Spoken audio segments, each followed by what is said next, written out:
What's up everybody and welcome back to another episode of Burnt, and today I should really emphasize that I am not an expert in making pizza, only eating it. Pizza's probably top 3 favorite foods in my book that I couldn't live without, and I even have a tattoo to prove it. And Mom, if you're watching this, I'm sorry, it's a long story. So, let's just move on. It's there, it's done, can't do anything about it. So, this Christmas, my brother got me an amazing gift, and if you're a pizza lover like me, you should absolutely check this out because it takes your pizzas to the next level. It's inspired me to want to dive deeper in how to make the perfect pizza, and that's probably what this is going to be about. First episode in the series of making the perfect pizza. Yeah. So if you're curious to what that is, well, let's get into it.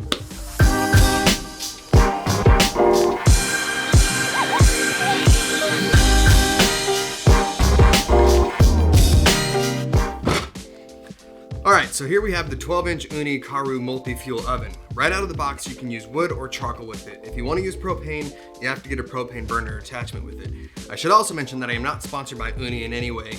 So as I mentioned in the beginning of this video, I am not an expert at making pizza. I just enjoy eating it. So cooking with wood is new to me. Using a pizza oven is new to me. Stretching dough and making the pizza, it's all new.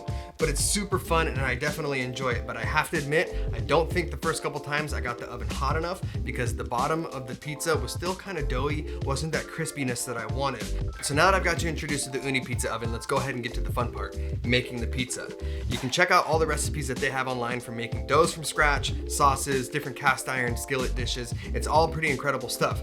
I just haven't dove into those yet, so I'm gonna be using everything pre-made from Trader Joe's, from the dough to the pizza sauce to the pepperonis to the cheese. I purchased everything. And so making the pepperoni pizza, the way that I've been doing this is taking my cooking surface, putting flour underneath the dough, getting everything nice and stretched out by pressing my fingers into it and creating a circular motion.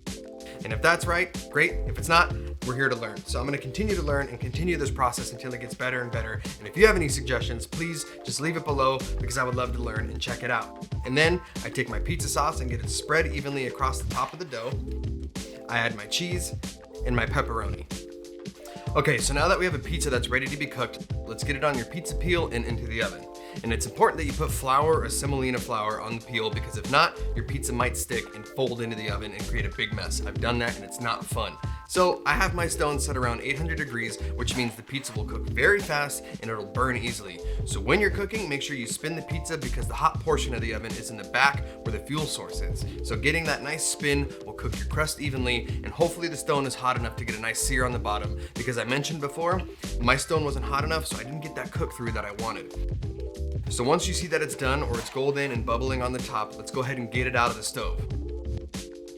And that is a pepperoni pizza. Kind of. I mean, I'm sure there's a lot of you looking at this thinking, what did he just make? But I'm pretty proud of this. As I said in the beginning of the video, I'm not an expert in making pizza, but I want to learn how to get better. I want to learn how to make my own dough. I want to learn how to make my own sauce and learn how to cook the pizza properly. And I think with the Ooni Karu pizza oven, I'm getting there because honestly, that made the pizza cooking process so much easier. Being able to use an oak hardwood, I got a really nice smoky flavor behind the pizza.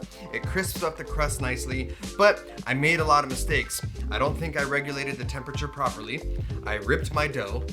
The pizza didn't hold its shape, but at the end of the day, I'm happy with what I made. And that's the important part. So, if you have any recipes that you want to share or a restaurant that you think does it best, please leave that in the comments below because I would love to check that out. And as always, hit that like button, subscribe, and turn on your notifications bell for the next set of Burnt videos.